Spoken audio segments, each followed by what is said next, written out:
Welcome to Hard Agree at Christmas Time. My name is Andrew Sumner. Charles Dickens first published A Christmas Carol in December 1843, and his ghostly festive tale of the miser Ebenezer Scrooge, of his night before Christmas in the spirit world and his discovery of empathy, hope and redemption instantly captured the public imagination and has captured the public imagination ever since. In 1853, Dickens adapted A Christmas Carol for his live speaking tours, which took him all over the UK and the USA. His 90-minute live performances of A Christmas Carol were incredibly popular and enraptured audiences on both sides of the Atlantic for almost 20 years, until Dickens' final performance in March 1870, 3 months before he passed away. That was over 150 years ago, and in the intervening century and a half, human society has changed in ways that an English gentleman from the mid-Victorian era could never have envisioned. But in some ways, human society is exactly, almost shockingly, the same. Huge inequalities in wealth and power remain, and there are still huge challenges with public health and with public education, even in the richest democracies of the world, democracies like my home country, the UK, and my adopted country, the USA. Several years ago, my old comics industry pal William Shanus founded a charitable endeavour that reminded John, Kenrick and myself of Dickens' seasonal message of empathy and civic responsibility. So back then we thought, what better way to support Bill than to return to the words of Charles Dickens himself, the great believer in human society pulling together. So welcome then, once again, to A Hard Agree Christmas Carol, our annual reading of Dickens' live performance version of his Yuletide classic, this year in support of Comic Books for Kids, a wonderful charity founded by Mark Weiss that does amazing works getting comic books into the hands of children in long-term hospital care on both sides of the Atlantic. Please go to the website cb4k.org, please check them out, and please do what you can to help. John and Kenrick and myself are, as always, joined in our virtual recording studio by the Hard Agree players, the one and only author supreme and creator of the multiverse, Michael Moorcock, legendary comic book creator Dave Gibbons, author, actor and avenger Evangeline Lilly, BBC Saturday Kitchen star and wine broadcaster supreme Olly Smith, graphic design superstar and comics creator Kelly Yates, comics PR guru and creator of Establishing Shots Will O'Mullane, and two of my oldest pals, the wildly versatile West End theatre star Julie Stark, and Britain's greatest comic book editor, the creator of Psycho Gran and David Leach Conquers the Universe, David Leach. From all of us at Hard Agree, whatever faith you pursue, whatever belief system you adhere to, Happy Kwanzaa, Happy Hanukkah, Merry Christmas and Happy Holidays to each and every one of you. This year's reading is dedicated to my warm, beautiful and impeccably stylish little mama, Doreen Sumner, who truly loved the festive season and passed away after a long and happy life on Christmas Day 2022. I love you, Mum.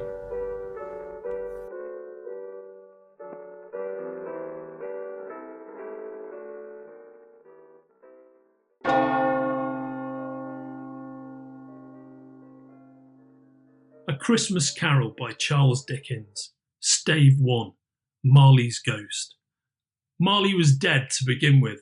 There is no doubt whatever about that. The register of his burial was signed by the clergyman, the clerk, the undertaker and the chief mourner. Scrooge signed it, and Scrooge's name was good upon change for anything he chose to put his hand to. Old Marley was as dead as a doornail. Scrooge knew he was dead. Of course he did. How could it be otherwise? Scrooge and he were partners for I don't know how many years. Scrooge was his sole executor, his sole administrator, his sole assign, his sole residuary legatee, his sole friend, his sole mourner. Scrooge never painted out old Marley's name, however. There it yet stood, years afterwards, above the warehouse door, Scrooge and Marley. The firm was known as Scrooge and Marley. Sometimes people new to the business called Scrooge, and sometimes Marley. He answered to both names. It was all the same to him. Oh, but he was a tight-fisted hand at the grindstone, was Scrooge, a squeezing, wrenching, grasping, scraping, clutching, covetous old sinner. External heat and cold had little influence on him. No warmth could warm, no cold could chill him. No wind that blew was bitterer than he. No falling snow was more intent upon its purpose, no pelting rain less open to entreaty. Foul weather didn't know where to have him. The heaviest rain and snow and hail and sleet could boast of the advantage over him in only one respect. They often came down handsomely, and Scrooge never did. Nobody ever stopped him in the street to say, with gladsome looks, "My dear Scrooge, how are you? When will you come to see me?" No beggars implored him to bestow a trifle. No children asked him what it was o'clock. No man or woman ever once in all his life inquired the way to such and such a place of Scrooge. Even the blind men's dogs appeared to know him, and when they saw him coming on, would tug their owners into doorways and up courts, and then would wag their tails as though they said, "No eye at all is better than an evil-eyed dark master." But what did Scrooge care? It was the very thing he liked, to edge his way along the crowded paths of life, warning all humanity to keep its distance. Once upon a time, of all the good days in the year upon a Christmas Eve, old Scrooge sat busy in his counting house. It was cold, bleak, biting, foggy weather, and the city clocks had only just gone 3, but it was quite dark already. The door of Scrooge's counting house was open, that he might keep his eye upon his clerk, Bob Cratchit, who, in a dismal little cell beyond, a sort of tank, was copying letters. Scrooge had a very small fire, but the clerk's fire was so very much smaller that it looked like one coal.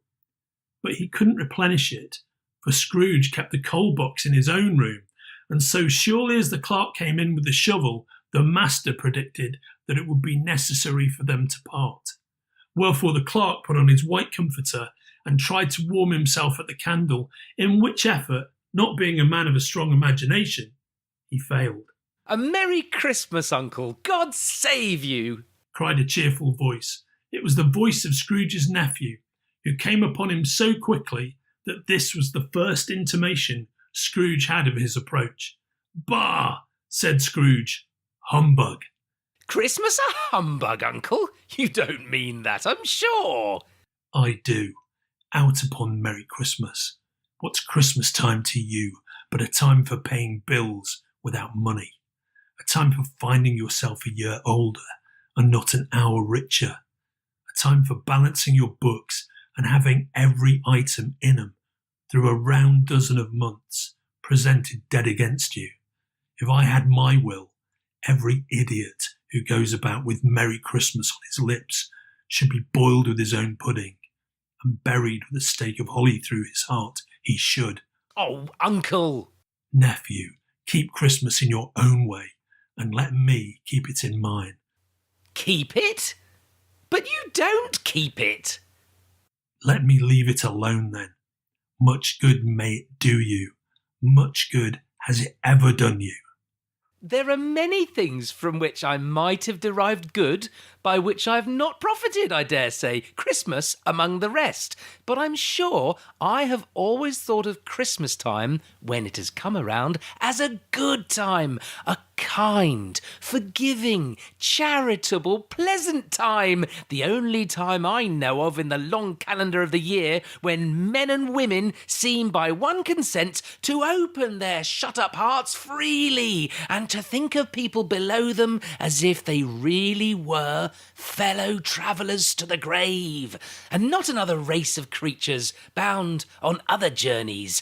And therefore, Uncle, though it has never put a scrap of gold or silver in my pocket, I believe that it has done me good, and will do me good, and I say, God bless it." Bob Cratchit, out in his tank, involuntarily applauded. "Let me hear another sound from you, Cratchit," said Scrooge, "and you'll keep your Christmas by losing your situation.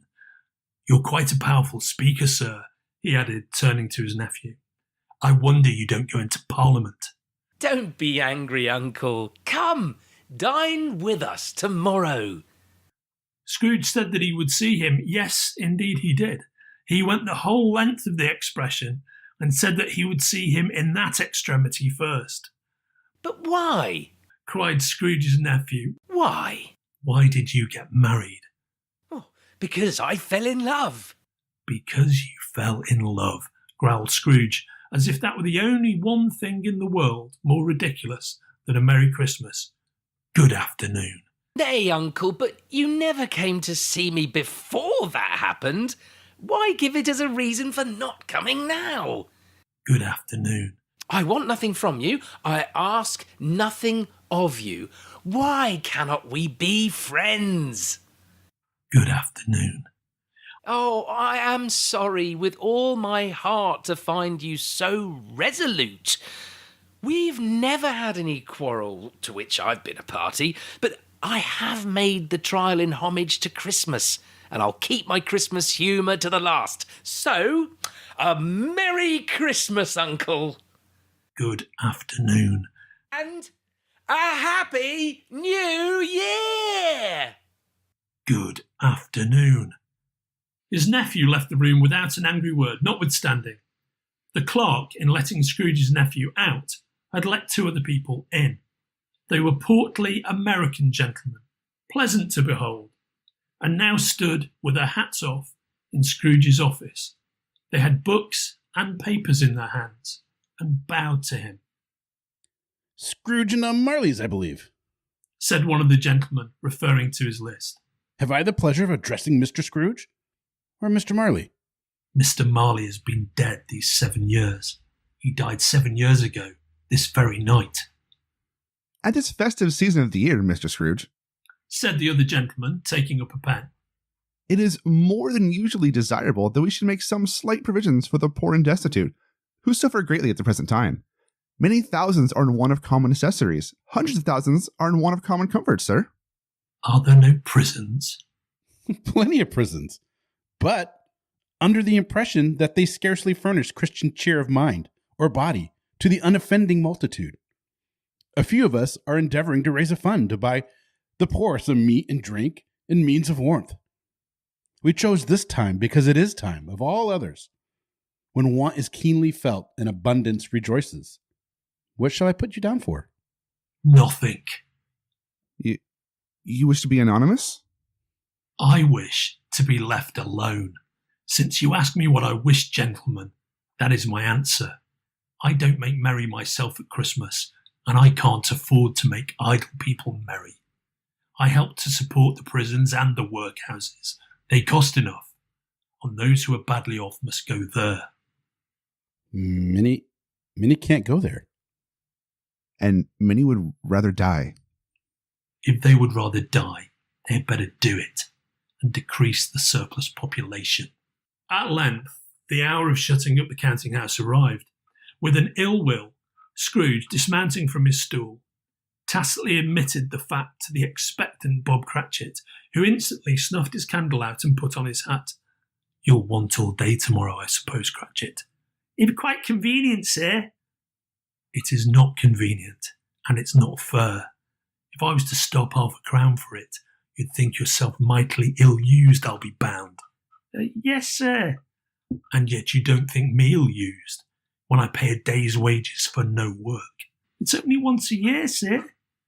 A poor excuse for picking a man's pocket every 25th of December, but I suppose you must have the whole day. Be here all the earlier next morning. Bob Cratchit promised that he would, and Scrooge walked out with a growl.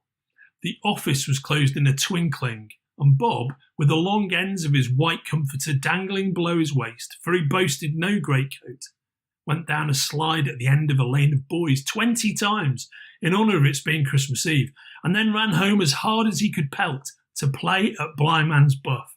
Scrooge took his melancholy dinner in his usual melancholy tavern, and, having read all the newspapers and beguiled the rest of the evening with his banker's book, went home to bed. He lived in chambers which had once belonged to his deceased partner. They were a gloomy suite of rooms in a lowering pile of buildings up a yard. The building was old enough now and dreary enough, for nobody lived in it but Scrooge, the other rooms being all let out as offices. Now it is a fact that there was nothing at all particular about the knocker on the door of this house, except that it was very large. Also that Scrooge had seen it night and morning during his whole residence in that place. Also that Scrooge had as little of what is called fancy about him as any man in the City of London. And yet Scrooge, having his key in the lock of the door, saw in the knocker, without its undergoing any intermediate process of change, not a knocker, but Marley's face. Marley's face with a dismal light about it, like a bad lobster in a dark cellar. It was not angry or ferocious, but it looked at Scrooge as Marley used to look, with ghostly spectacles turned up upon its ghostly forehead. As Scrooge looked fixedly at this phenomenon, it was a knocker again. He waved it off and closed the door with a bang. The sound resounded through the house like thunder. Every room above and every cask in the wine merchant cellars below appeared to have a separate peal of echoes of its own. Scrooge was not a man to be frightened by echoes. He fastened the door and walked across the hall and up the stairs, slowly too, trimming his candle as he went. Up Scrooge went, not caring a button for its being very dark. Darkness is cheap, and Scrooge liked it. But before he shut his heavy door, he walked through his rooms to see that all was right. He had just enough recollection of the face to desire to do that. Sitting room, bedroom, lumber room, all as they should be. Nobody under the table, nobody under the sofa, a small fire in the grate, spoon and basin ready, and the little saucepan of gruel, Scrooge had a cold in his head, upon the hob. Nobody under the bed, nobody in the closet, nobody in his dressing gown, which was hanging up in a suspicious attitude against the wall. Lumber room, as usual. Old fireguard, old shoes, 2 fish baskets, washing stand on 3 legs, and a poker. Quite satisfied, he closed his door and locked himself in, double locked himself in, which was not his custom. Thus secured against surprise, he took off his cravat, put on his dressing gown and slippers and his nightcap, and sat down before the very low fire to take his gruel. As he threw his head back in the chair, his glance happened to rest upon a bell, a disused bell that hung in the room and communicated, for some purpose now forgotten, with the chamber in the highest story of the building. It was with great astonishment and with a strange, inexplicable dread that as he looked, he saw this bell begin to swing. Soon it rang out loudly, and so did every bell in the house.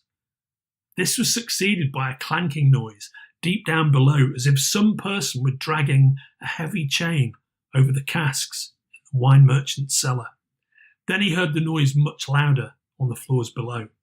Then coming up the stairs. Then coming straight towards his door. It came on through the heavy door, and a spectre passed into the room before his eyes, and upon its coming in, the dying flame leapt up as though it cried, "I know him, Marley's ghost." The same face, the very same. Marley in his pigtail, usual waistcoat, tights and boots. His body was transparent, so that Scrooge, observing him and looking through his waistcoat, could see the 2 buttons on his coat behind. Scrooge had often heard it said that Marley had no bowels, but he had never believed it until now. No, nor did he believe it even now, though he looked the phantom through and through, and saw it standing before him, though he felt the chilling influence of its death-cold eyes, and noticed the very texture of the folded kerchief bound about its head and chin, he was still incredulous. "How now?" said Scrooge, caustic and cold as ever. "What do you want with me?" "Much." Marley's voice, no doubt about it. "Who are you?" "Ask me who I was." "Who were you then?" "In life, I was your partner, Jacob Marley." Can you sit down?" "I can." "Do it then." Scrooge asked the question because he didn't know whether a ghost so transparent might find himself in a condition to take a chair, and felt that, in the event of its being impossible, it might involve the necessity of an embarrassing explanation. But the ghost sat down on the opposite side of the fireplace, as if he were quite used to it. "You don't believe in me?" "I don't." "What evidence would you have of my reality beyond that of your senses?" "I don't know." "Why do you doubt your senses?" "Because a little thing affects them.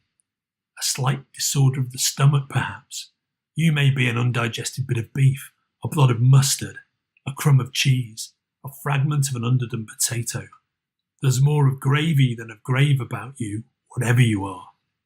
Scrooge was not much in the habit of cracking jokes, nor did he feel in his heart by any means waggish then.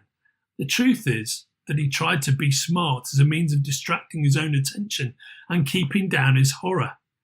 But how much greater was his horror when, the phantom taking off the bandage round its head as if it were too warm to wear indoors, its lower jaw dropped down upon its breast. Mercy, dreadful apparition, why do you trouble me? Why do spirits walk the earth? And why do they come to me? It is required of every man that the spirit within him should walk abroad among his fellow men and travel far and wide. And if that spirit goes not forth in life, it is condemned to do so after death. I cannot tell you all I would. A very little more is permitted to me. I cannot rest. I cannot stay. I cannot linger anywhere. My spirit never walked beyond our counting house. Mark me. In life, my spirit never roved beyond the narrow limits of our money-changing hole, and weary journeys lie before me. 7 years dead, and travelling all the time. You travel fast. On the wings of the wind. You might have got over a great quantity of ground in 7 years. Oh, blind man, not to know that ages of incessant labour by immortal creatures for this earth must pass into eternity, not to know that any Christian spirit working kindly in its little sphere, whatever it may be, will find its mortal life too short for its vast means of usefulness, not to know that no space of regret can make amends for one's life's opportunities misused. Yet I was like this man. I once was like this man. But you were always a good man of business, Jacob, faltered Scrooge, who now began to apply this to himself. Business, cried the ghost, wringing its hands again. Mankind was my business. The common welfare was my business. Charity, mercy, forbearance, benevolence were all my business. The dealings of my trade were but a drop of water in the comprehensive ocean of my business. Scrooge was very much dismayed to hear the spectre going on at this rate, and began to quake exceedingly. Hear me, my time is nearly gone. I will, but don't be hard upon me. Jacob, pray. I am here tonight to warn you that you have yet a chance and hope of escaping my fate, a chance and hope of my procuring, Ebenezer. You're always a good friend to me, thank ye. You will be haunted by 3 spirits. Is that the chance and hope you mentioned, Jacob? I think I'd rather not. Without their visits, you cannot hope to shun the path I tread. Expect the first tomorrow night when the bell tolls 1. Expect the second on the next night at the same hour. The third upon the next night when the last stroke of 12 has ceased to vibrate. Look to see me no more, and look that, for your own sake, you remember what has passed between us. It walked backward from him, and at every step it took, the window raised itself a little, so that when the apparition reached it, it was wide open. Scrooge closed the window and examined the door by which the ghost had entered. It was double locked, as he had locked it with his own hands, and the bolts were undisturbed.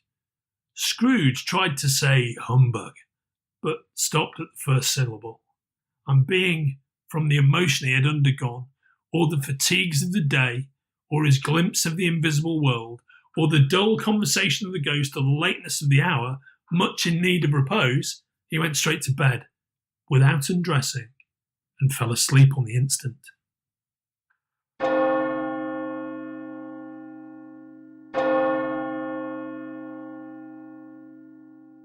Stave 2, the first of the 3 spirits.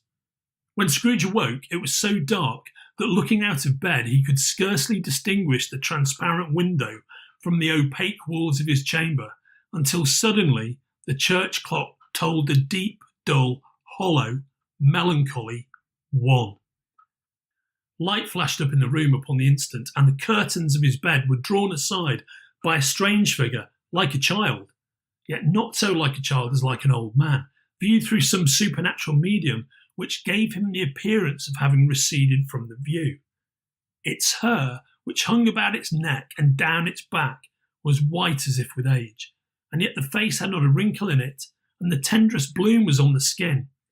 It held a branch of fresh green holly in its hand, and in singular contradiction of that wintry emblem, had its dress trimmed with summer flowers. But the strangest thing about it was that from the crown of its head there sprung a bright, clear jet of light, by which all this was visible, and which was doubtless the occasion of its using, in its duller moments, a great extinguisher for a cap which it now held under its arm. Are you the spirit, sir, whose coming was foretold to me? I am. Who and what are you? I am the ghost of Christmas past. Long past. Know your past. The things that you will see with me are shadows of the things that have been. They will have no consciousness of us. Scrooge then made bold to inquire what business brought him there. Your welfare. Rise and walk with me. It would have been in vain for Scrooge to plead that the weather and the hour were not adapted to pedestrian purposes, that bed was warm, and the thermometer a long way below freezing, that he was clad but lightly in his slippers, dressing gown, and nightcap, and that he had a cold upon him at that time. The grasp, though gentle as a woman's hand, was not to be resisted. He rose, but finding that the spirit made towards the window clasped its robe in supplication. I am a mortal, and liable to fall. Bear but a touch of my hand there, said the spirit, laying it upon his heart, and you shall be upheld in more than this. As the words were spoken, they passed through the wall and stood in the busy thoroughfares of a city. It was made plain enough by the dressing of the shops that here, too, it was Christmas time. The ghost stopped at a certain warehouse door and asked Scrooge if he knew it. Know it? I was apprenticed here. They went in. At the sight of an old gentleman in a Welsh wig, sitting behind such a high desk that if he had been 2 inches taller, he must have knocked his head against the ceiling, Scrooge cried in great excitement, Why, it's old Fezziwig, bless his heart. It's Fezziwig alive again. Old Fezziwig laid down his pen and looked up at the clock, which pointed to the hour of 7. He rubbed his hands, adjusted his capacious waistcoat, laughed all over himself from his shoes to his organ of benevolence, and called out in a comfortable, oily, rich, fat, jovial voice, Yo-ho there, Ebenezer! Dick! A living and moving picture of Scrooge's former self, a young man, came briskly in, accompanied by his fellow prentice. Dick Wilkins, to be sure, said Scrooge to the ghost. My old fellow prentice, bless me. Yes, there he is. He was very much attached to me, was Dick. Poor Dick. Dear, dear. Yo-ho, my boys! Said Fezziwig. No more work tonight. Christmas Eve, Dick. Christmas, Ebenezer. Let's have the shutters up before a man can say Jack Robinson. Clear away, my lads, and let's have lots of room here. Clear away? There was nothing they wouldn't have cleared away, or couldn't have cleared away with old Fezziwig looking on. It was done in a minute. Every movable was packed off, as if it were dismissed from public life forevermore. The floor was swept and watered, the lamps were trimmed, fuel was heaped upon the fire, and the warehouse was as snug and warm and dry and bright a ballroom as you would desire to see upon a winter's night. In came a fiddler with a music book and went to the lofty desk and made an orchestra of it. In came Mrs. Fezziwig, one vast, substantial smile. In came the 3 Miss Fezziwigs, beaming and lovable. In came the 6 young followers whose hearts they broke. In came all the young men and women employed in the business. In came the housemaid with her cousin the baker. In came the cook with her brother's particular friend, the milkman. In they all came one after another, some shyly, some boldly, some gracefully, some awkwardly, some pushing, some pulling. In they all came, anyhow and everyhow. Away they all went, hands half round and back again the other way, down the middle and up again, round and round in various stages of affectionate grouping. Old top couple always turning up in the wrong place, new top couple starting off again as soon as they got there, all top couples at last, and not a bottom one to help them, When this result was brought about, old Fezziwig, clapping his hands to stop the dance, cried out, "Well done!" and the fiddler plunged his hot face into a pot of porter especially provided for that purpose. There were more dances, and there were forfeits, and more dances, and there was cake, and there was negus, and there was a great piece of cold roast, and there was a great piece of cold boiled, and there were mince pies, and plenty of beer. But the great effect of the evening came after the roast and boiled, when the fiddler struck up Sir Roger de Coverley. Then old Fezziwig stood out to dance with Mrs. Fezziwig. Top couple, too, with a good stiff piece of work cut out for them. 3 or 4 and 20 pair of partners. People who are not to be trifled with. People who would dance. But if there had been twice as many, 4 times, old Fezziwig would have been a match for them, and so would Mrs. Fezziwig. As to her, she was worthy to be his partner in every sense of the term. A positive light appeared to issue from Fezziwig's calves. They shone in every part of the dance. You couldn't have predicted at any given time what would become of them next. And when old Fezziwig and Mrs. Fezziwig had gone all through the dance, advance and retire, turn your partner, bow and curtsy, corkscrew, thread the needle and back again to your place, Fezziwig cut so deftly that he appeared to wink with his legs. When the clock struck 11, this domestic ball broke up. Mr. and Mrs. Fezziwig took their stations, one on either side of the door, and, shaking hands with every person individually as he or she went out, wished him or her a Merry Christmas. When everybody had retired but the 2 prentices, they did the same to them. And thus the cheerful voices died away, and the lads were left to their beds, which were under a counter in the back shop. A small matter, said the ghost, to make these silly folks so full of gratitude.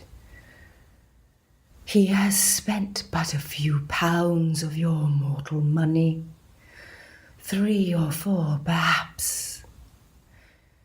Is that so much that he deserves this praise? It isn't that, said Scrooge, heated by the remark, and speaking unconsciously like his former, not his latter self. It isn't that, Spirit. He has the power to render us happy or unhappy, to make our service light or burdensome, a pleasure or a toil. Say that his power lies in words and looks, in things so slight and insignificant that it is impossible to add and count them up. What then? The happiness he gives is quite as great as if it cost a fortune. He felt the Spirit's glance and stopped. What is the matter? Nothing particular. Something, I think. No. I should like to be able to say a word or 2 to my clerk just now. That's all.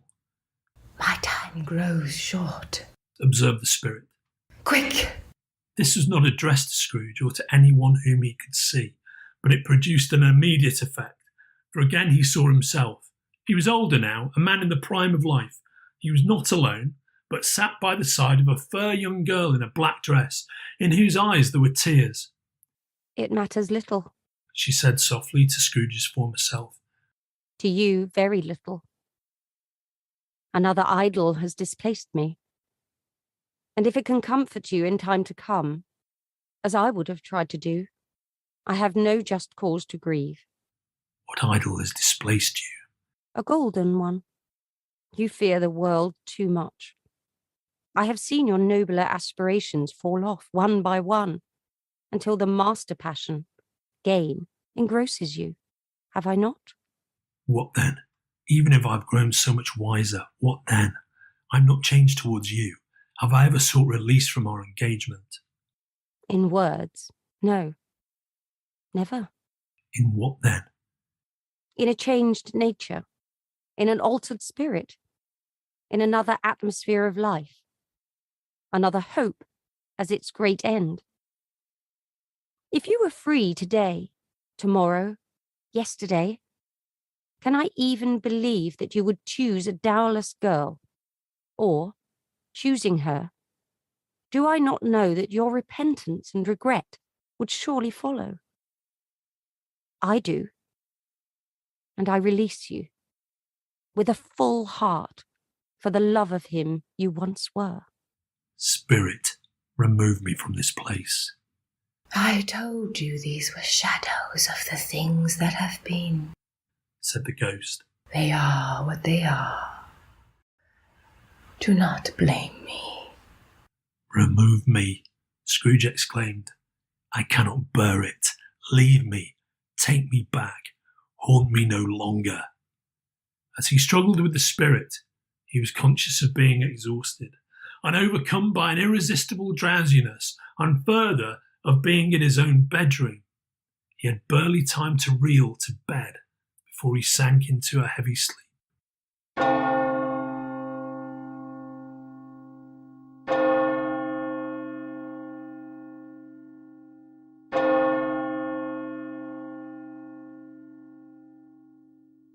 Stave 3, the second of the three spirits.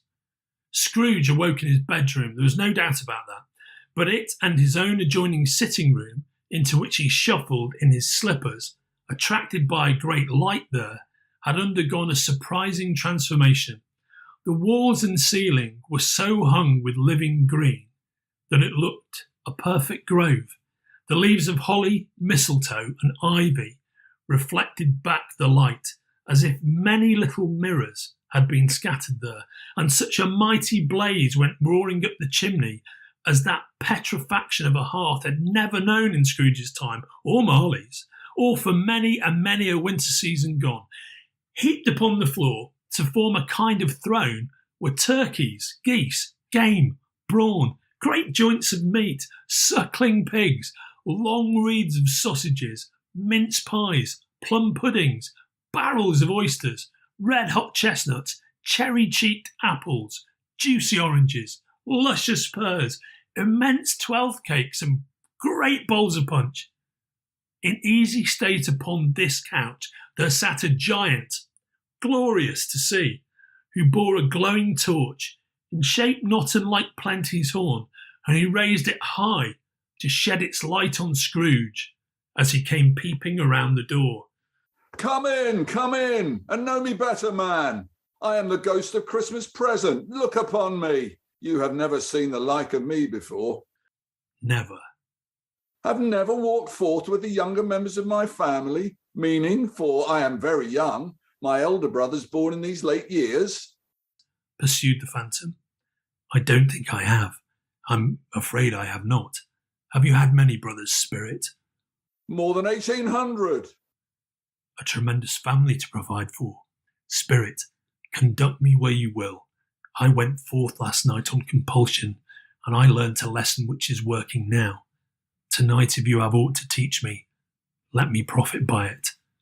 Touch my robe. Scrooge did as he was told, and held it fast.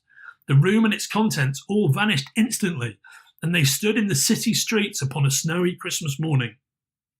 Scrooge and the ghost passed on, invisible, straight to Scrooge's clerks, and on the threshold of the door the spirit smiled and stopped to bless Bob Cratchit's dwelling with the sprinklings of his torch. Think of that! Bob had but 15 bob a week himself. He pocketed on Saturdays but 15 copies of his Christian name. And yet the ghost of Christmas present blessed his four-roomed house. Then up rose Mrs. Cratchit, Cratchit's wife, dressed out but poorly in a twice-turned gown, brave in ribbons, which are cheap and make a goodly show for sixpence, and she laid the cloth, assisted by Belinda Cratchit, second of her daughters, also brave in ribbons, while Master Peter Cratchit plunged a fork into the saucepan of potatoes, and getting the corners of his monstrous shirt collar, Bob's private property conferred upon his son and heir in honour of the day, into his mouth, rejoiced to find himself so gallantly attired, and yearned to show his linen in the fashionable park. And now two smaller Cratchits, boy and girl, came tearing in, screaming that outside the baker's they had smelt the goose and known it for their own, and, basking in luxurious thoughts of sage and onion, these young Cratchits danced about the table and exalted Master Peter Cratchit to the skies, while he, not proud, although his collars nearly choked him, blew the fire until the slow potatoes, bubbling up, knocked loudly at the saucepan lid to be let out and peeled. "What has ever got your precious father, then?" said Mrs. Cratchit, "and your brother, Tiny Tim, and Martha warn't as late last Christmas Day by half an hour. "Here's Martha, mother," said a girl, appearing as she spoke. "Here's Martha, mother," cried the two young Cratchits. "Hurrah! There's such a goose, Martha." "Why, bless your heart alive, my dear, how late you are," said Mrs. Cratchit, kissing her a dozen times and taking off her shawl and bonnet for her. "We had a deal of work to finish up last night," replied the girl, "and had to clear away this morning, mother." "Well, never mind so long as you are come," said Mrs. Cratchit. "Sit ye down before the fire, my dear, and have a warm, Lord bless ye." "No, no, there's father coming," cried the two young Cratchits, who were everywhere at once. "Hide, Martha, hide!" So Martha hid herself, and in came little Bob, the father, with at least 3 feet of comforter, exclusive of the fringe, hanging down before him, and his threadbare clothes darned up and brushed to look seasonable, and Tiny Tim upon his shoulder. Alas for Tiny Tim, he bore a little crutch, and had his limbs supported by an iron frame. "Why, where's our Martha?" cried Bob Cratchit, looking round. "Not coming," said Mrs. Cratchit. "Not coming?" said Bob, with a sudden declension in his high spirits, for he had been Tim's blood horse all the way from church, and had come home rampant. "Not coming upon Christmas Day?" Martha didn't like to see him disappointed, even if it were only in joke. So she came out prematurely from behind the closet door and ran into his arms while the two young Cratchits hustled Tiny Tim and bore him off to the wash-house that he might hear the pudding singing in the copper. "And how did little Tim behave?" said Mrs. Cratchit, when she had rallied Bob on his credulity, and Bob had hugged his daughter to his heart's content. "As good as gold," said Bob, "and better. Somehow he gets thoughtful, sitting by himself so much, and he thinks the strangest things you ever heard.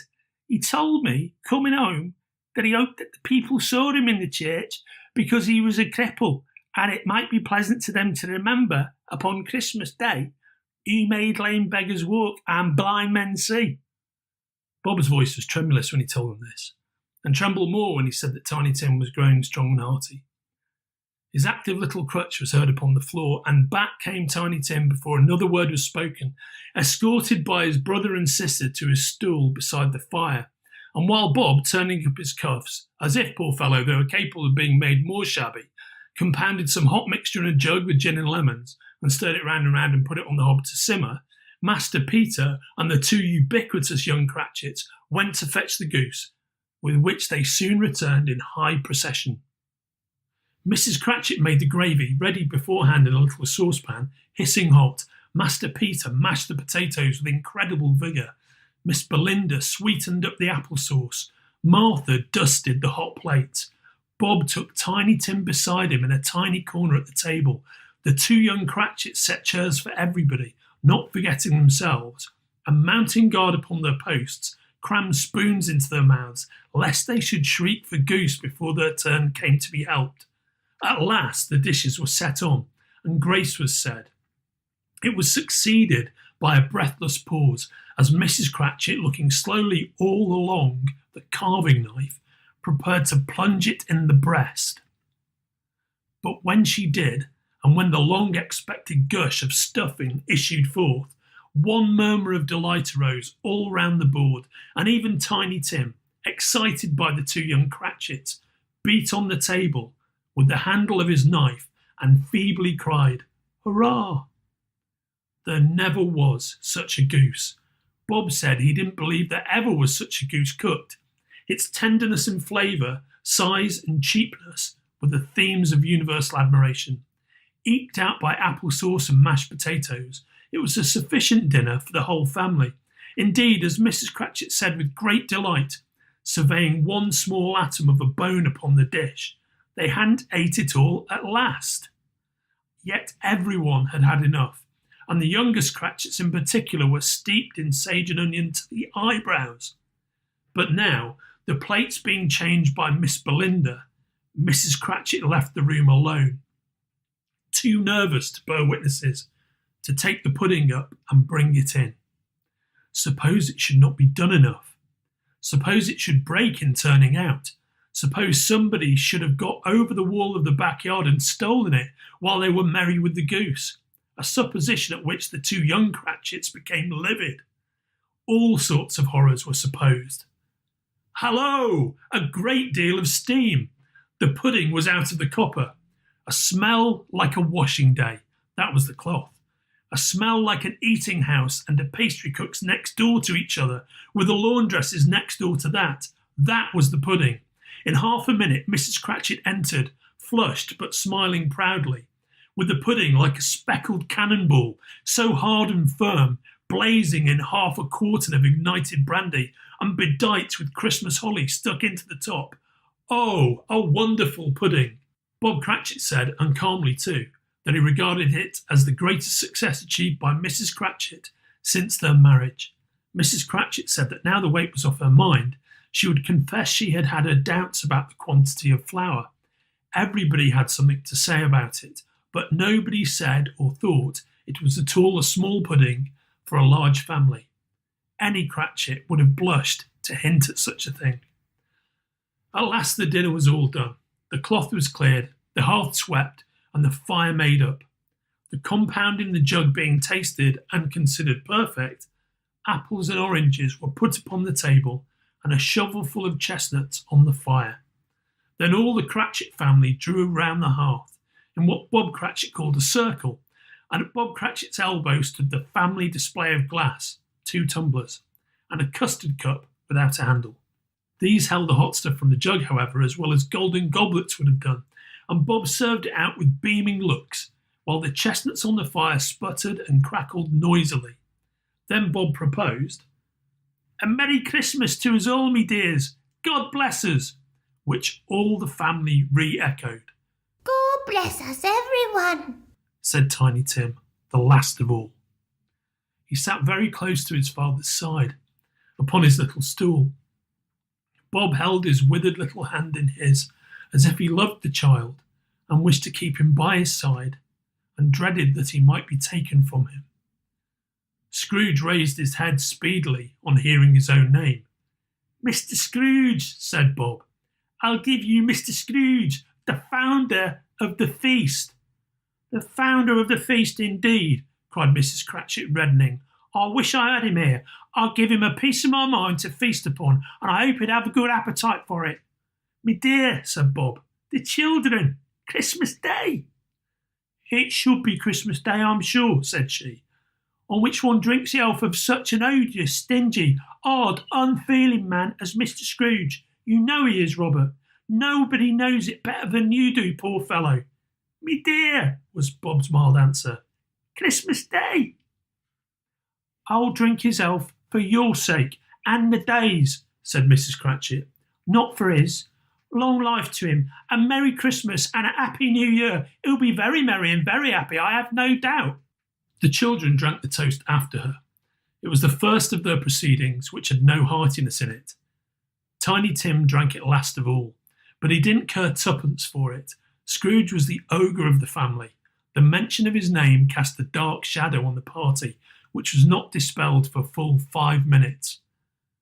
After it had passed away, they were 10 times merrier than before, from the mere relief of Scrooge the Baleful being done with. Bob Cratchit told them how he had a situation in his eye for Master Peter, which would bring in, if obtained, full 5 and 6pence weekly. The 2 young Cratchits laughed tremendously at the idea of Peter's being a man of business, and Peter himself looked thoughtfully at the fire from between his collars, as if he were deliberating what particular investments he should favour when he came into the receipt of that bewildering income. Martha, who was a poor apprentice at a milliner's, then told them what kind of work she had to do, and how many hours she worked at a stretch, and how she meant to lie abed tomorrow morning for a good long rest, tomorrow being a holiday she passed at home. Also, how she had seen a countess and a lord some days before, and how the lord was much about as tall as Peter, at which Peter pulled up his collars so high that you couldn't have seen his head if you'd been there. All this time, the chestnuts and the jug went round and round, and by they had a song about a lost child travelling in the snow from Tiny Tim, who had a plaintive little voice and sang it very well indeed. There was nothing of high mark in this. They were not a handsome family. They were not well dressed. Their shoes were far from being waterproof. Their clothes were scanty. And Peter might have known, and very likely did, the inside of a pawnbroker's. But they were happy, grateful, pleased with one another, and contented with the time. And when they faded, and looked happier yet in the bright sprinklings of the Spirit's torch at parting. Scrooge had his eye upon them, and especially on Tiny Tim, until the last. It was a great surprise to Scrooge as this scene vanished, to hear a hearty laugh. It was a much greater surprise to Scrooge to recognise it as his own nephew's, and to find himself in a bright, dry, gleaming room, with the Spirit standing smiling by his side and looking at that same nephew. It is a fair, even-handed, noble adjustment of things, that while there is infection, disease and sorrow, there is nothing in the world so irresistibly contagious as laughter and good humour. When Scrooge's nephew laughed, Scrooge's niece by marriage laughed as heartily as he, and their assembled friends, being not a bit behindhand, laughed out lustily. He said that Christmas was a humbug, as I live, cried Scrooge's nephew. He believed it too. More shame for him, Fred, said Scrooge's niece indignantly. Bless those women. They never do anything by halves. They are always in earnest.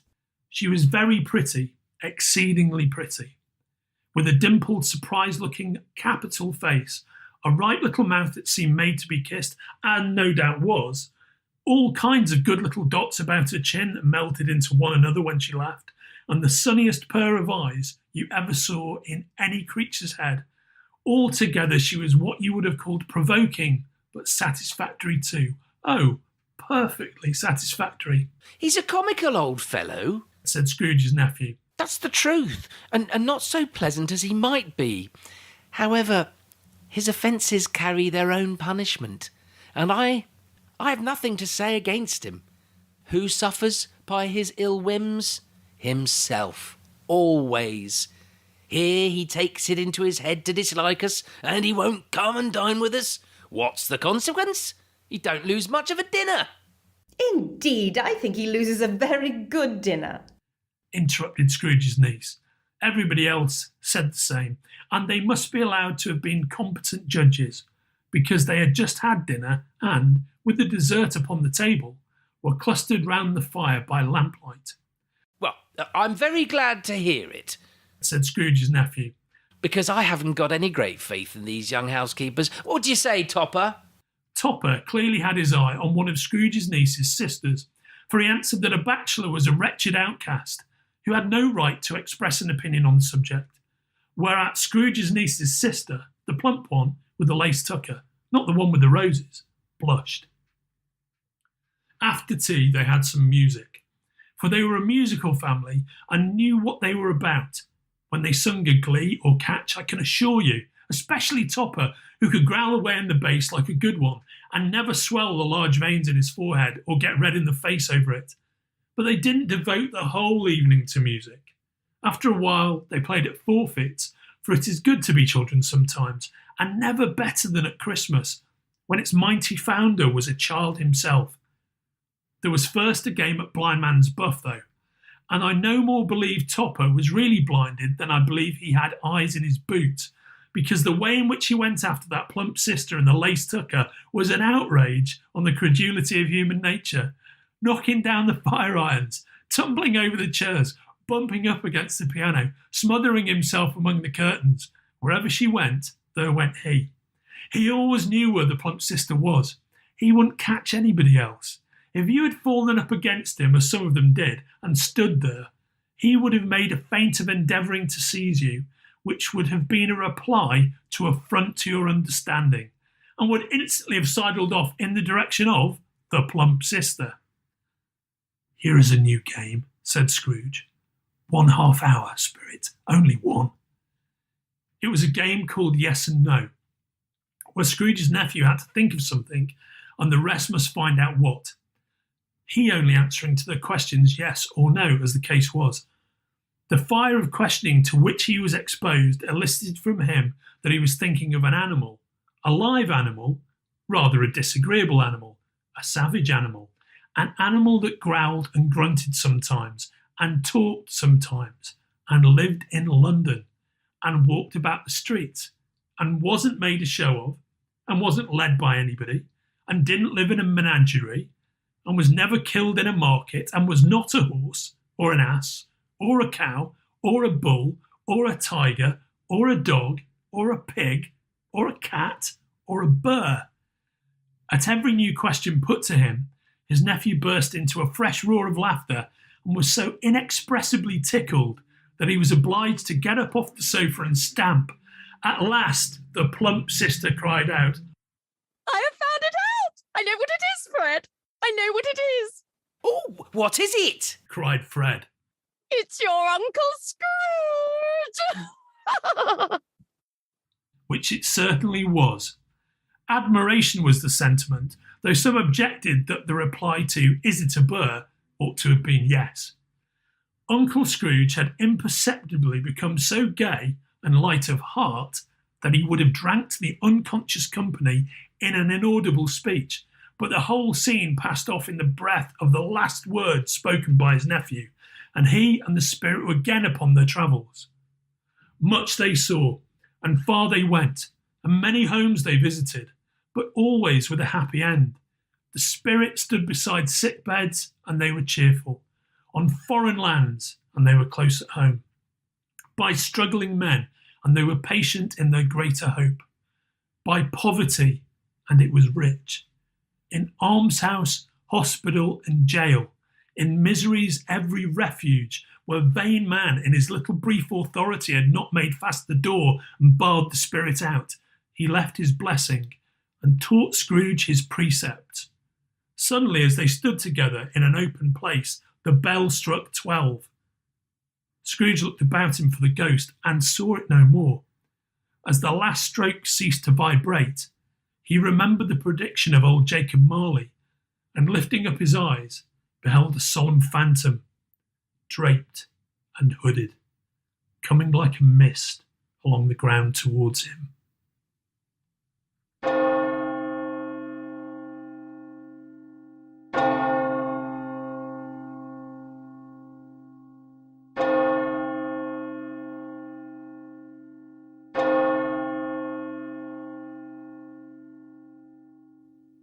Stave 4, the last of the spirit.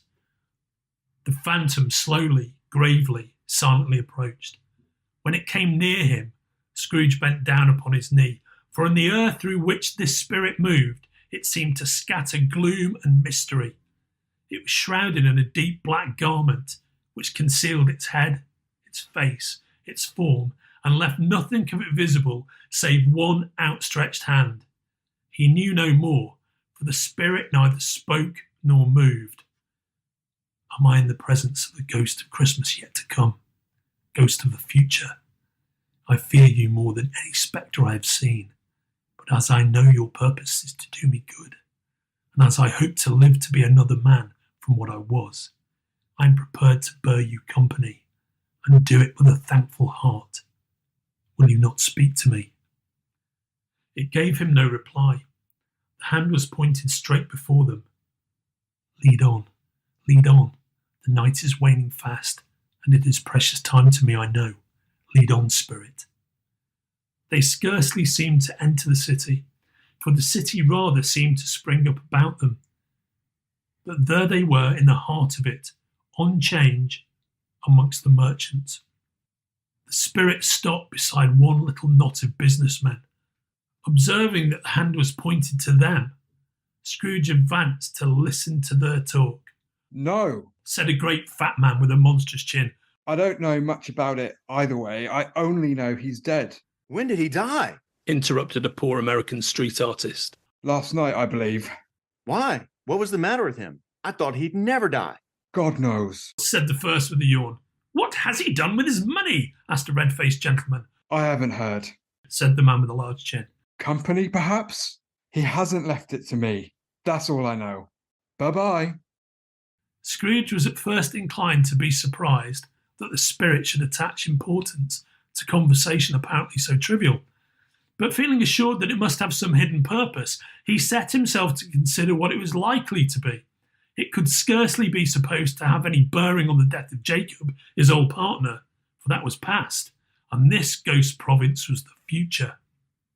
He looked about in that very place for his own image, but another man stood in his accustomed corner, and though the clock pointed to his usual time of day for being there, He saw no likeness of himself among the multitudes that poured in through the porch. It gave him little surprise, however, for he had been revolving in his mind a change of life, and he thought and hoped he saw his newborn resolutions carried out in this. They left this busy scene and went into an obscure part of the town, to a low shop where iron, old rags, bottles, bones, and greasy offal were bought. A grey-haired rascal of great age sat smoking his pipe. Scrooge and the Phantom came into the presence of this man, just as a woman with a heavy bundle slunk into the shop. But she had scarcely entered when another woman, similarly laden, came in too, and she was closely followed by a man in faded black. After a short period of blank astonishment, in which the old man with the pipe had joined them, they all three burst into a laugh. Let the charwoman alone to be the first. Cried she who had entered first. Let the laundress alone to be the second. And let the undertaker's man alone to be the third. Look here, old Joe, here's a chance. If we haven't all three met here without meaning it.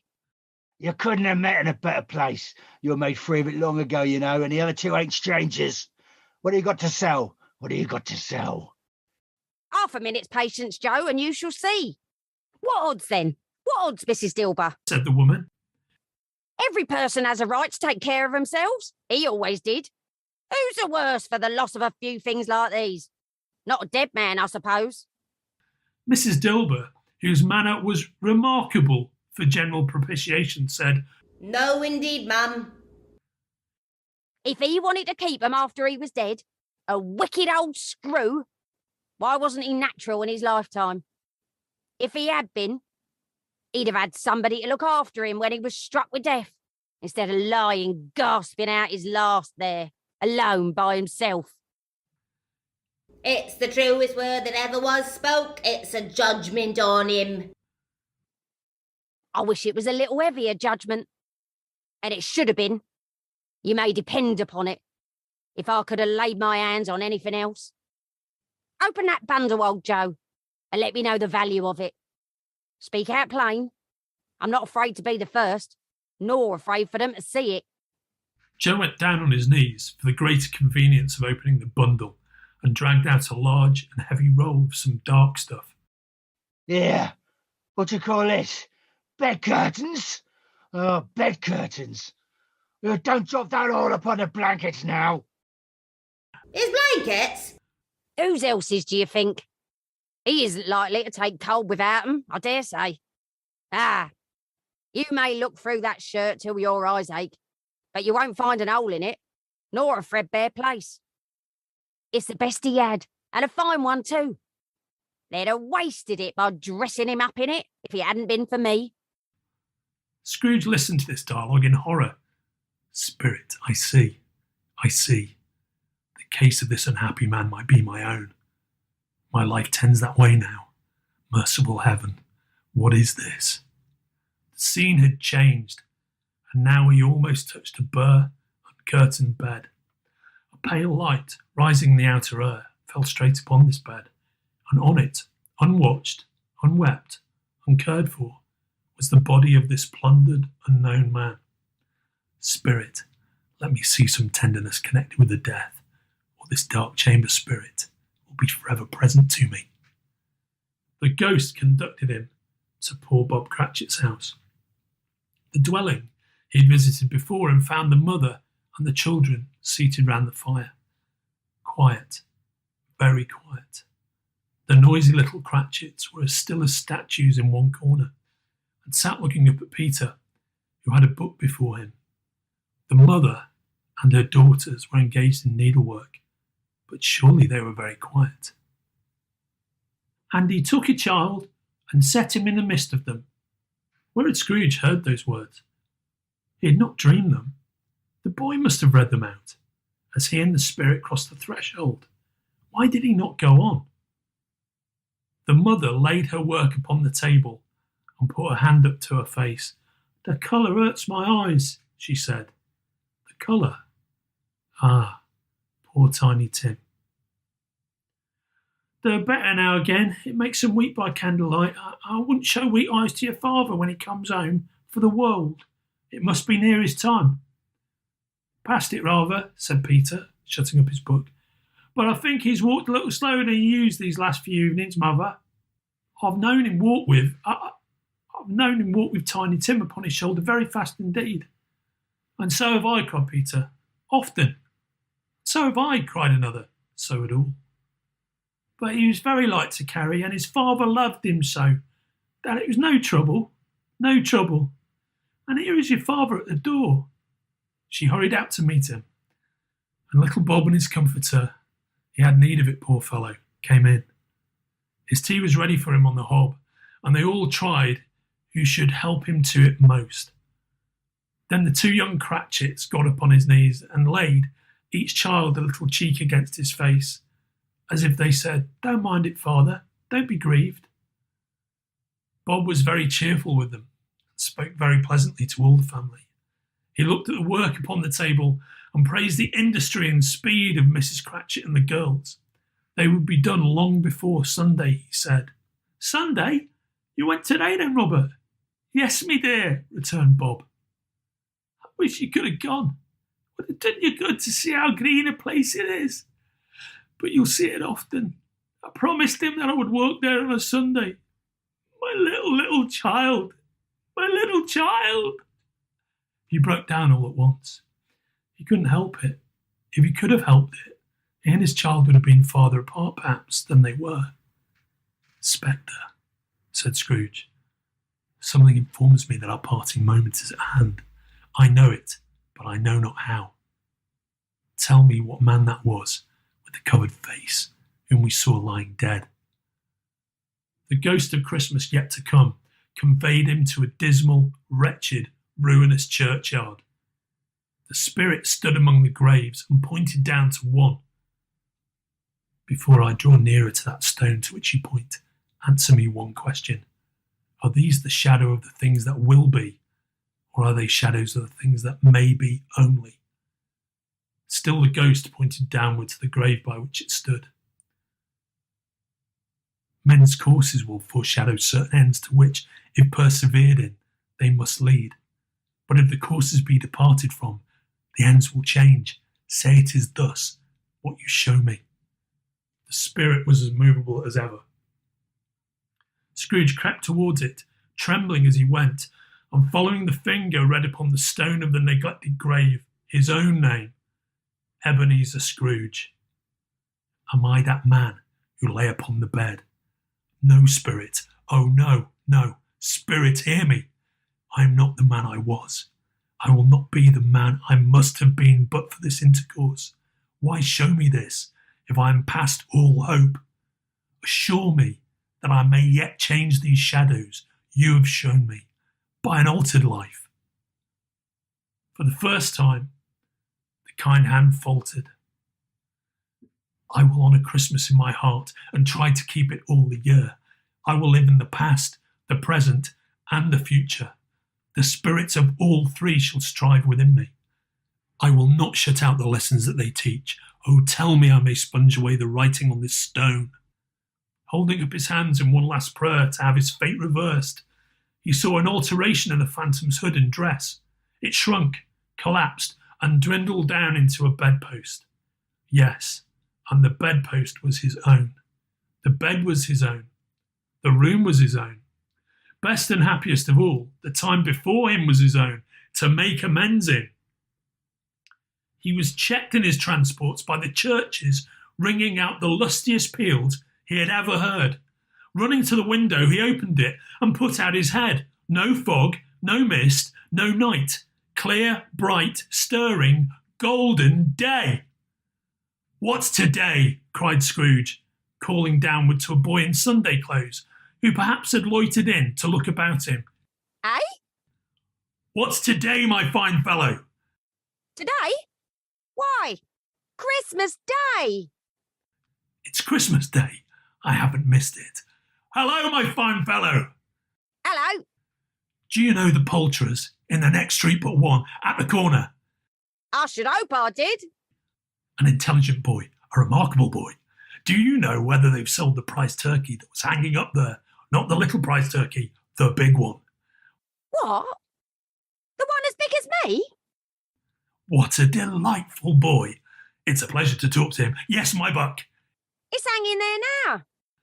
Is it? Go and buy it, Walker! exclaimed the boy. No, I'm in earnest. Go and buy it and tell him to bring it here, that I may give them the direction where to take it. Come back with the man, and I'll give you a shilling. Come back with him in less than 5 minutes, and I'll give you half a crown. The boy was off like a shot. I'll send it to Bob Cratchit's. He shan't know who sends it. It's twice the size of Tiny Tim. Joe Miller never made such a joke as sending it to Bob's will be. The hand in which he wrote the address was not a steady one, but write it he did somehow, and went downstairs to open the street door, ready for the coming of the poulterer's man. It was a turkey. He never could have stood upon his legs, that bird. He would have snapped them off short in a minute like sticks of sealing wax. Scrooge dressed himself all in his best, and at last got out into the streets. The people were by this time pouring forth, as he had seen them with the ghost of Christmas present, and walking with his hands behind him, Scrooge regarded everyone with a delighted smile. He looked so irresistibly pleasant, in a word, that 3 or 4 good-humoured fellows said, "Good morning, sir, and Merry Christmas to you." And Scrooge said often afterwards that of all the blithe sounds he had ever heard, these were the blithest in his ears. In the afternoon, he turned his steps toward his nephew's house. He passed the door a dozen times before he had the courage to go up and knock, but he made a dash and did it. "Is your master at home, my dear?" said Scrooge to the girl. "Nice girl." "Very." Yes, sir. "Where is he, my love?" Oh, he's in the dining room, sir, with his mistress. "He knows me," said Scrooge, with his hand already on the dining room lock. "I'll go in here, my dear." "Fred!" Bless my soul! cried Fred. Who's that? "It's I, your Uncle Scrooge. I've come to dinner. Will you let me in, Fred?" "Let him in? It is a mercy he didn't shake his arm off. He was at home in 5 minutes. Nothing could be heartier. His niece looked just the same. So did Topper when he came. So did the plump sister when she came. So did everyone when they came. Wonderful party. Wonderful games. Wonderful unanimity. Wonderful happiness." But he was early at the office the next morning. Oh, he was early there. If he could only be there first and catch Bob Cratchit coming late, that was the thing he had set his heart upon. And he did it. The clock struck 9. No Bob. 1/4 past. No Bob. Bob was full 18 minutes and a half behind his time. Scrooge sat with his door wide open, that he might see him come into the tank. Bob's hat was off before he opened the door. His comforter, too. He was on his stool in a jiffy, driving away with his pen, as if he were trying to overtake 9 o'clock. "Hello," growled Scrooge in his accustomed voice, as near as he could feign it. "What do you mean by coming here at this time of day?" "I'm very sorry, sir. I'm behind me time." "You are? Yes, I think you are. Step this way, if you please." "It's only once a year, sir. It shall not be repeated. I was making out the merry yesterday, sir." "Now I'll tell you what, my friend. I'm not going to stand this sort of thing any longer. And therefore," Scrooge continued, leaping from his stool and giving Bob such a dig in the waistcoat that he staggered back into the tank again, "and therefore I'm about to raise your salary." Bob trembled and got a little nearer to the ruler. "A Merry Christmas, Bob," said Scrooge, with an earnestness that could not be mistaken, as he clapped him on the back. "A Merry Christmas, Bob, my good fellow, than I've given you for many a year. I'll raise your salary and endeavour to assist your struggling family, and we will discuss your affairs this very afternoon over a Christmas bowl of smoking Bishop Bob. Make up the fires and buy a second coal scuttle before you dot another I, Bob Cratchit." Scrooge was better than his word. He did it all and infinitely more. And to Tiny Tim, who did not die, he was a second father. He became as good a friend, as good a master, and as good a man as the good old city knew, or any other good old city, town, or borough in the good old world. Some people laughed to see the alteration in him, but his own heart laughed, and that was quite enough for him. Scrooge had no further intercourse with spirits, but lived in that respect upon the total abstinence principle ever afterwards. And it was always said of him that he knew how to keep Christmas well, if any man alive possessed the knowledge. May that be truly said of us, and all of us. And so, as Tiny Tim observed, God bless us, every one.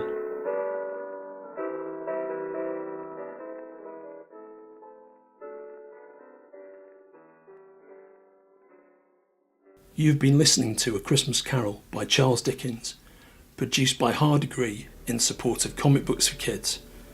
This reading was edited by Kenrick Regan and produced by Kenrick, John Horsley and myself. The two portly American gentlemen were played by John Horsley and Kenrick Regan. The Ghost of Christmas Past and other characters were played by Evangeline Lilly. Jacob Marley and the Ghost of Christmas Present were played by Dave Gibbons. Olly Smith played Scrooge's nephew Fred. David Leach played Old Joe. Willow Mullane played the great fat man with a monstrous chin. Kelly Yates played the poor American street artist. Julie Stark played a variety of characters, including Scrooge's lost love Belle. And Michael Moorcock, of course, played Old Fezziwig. I narrated and played Bob Cratchit and Scrooge. My name is Andrew Sumner. Please check out Comic Books for Kids at cb4k.org. Please support your local comic book shop, and please have a very happy holiday. Peace on earth and goodwill to all.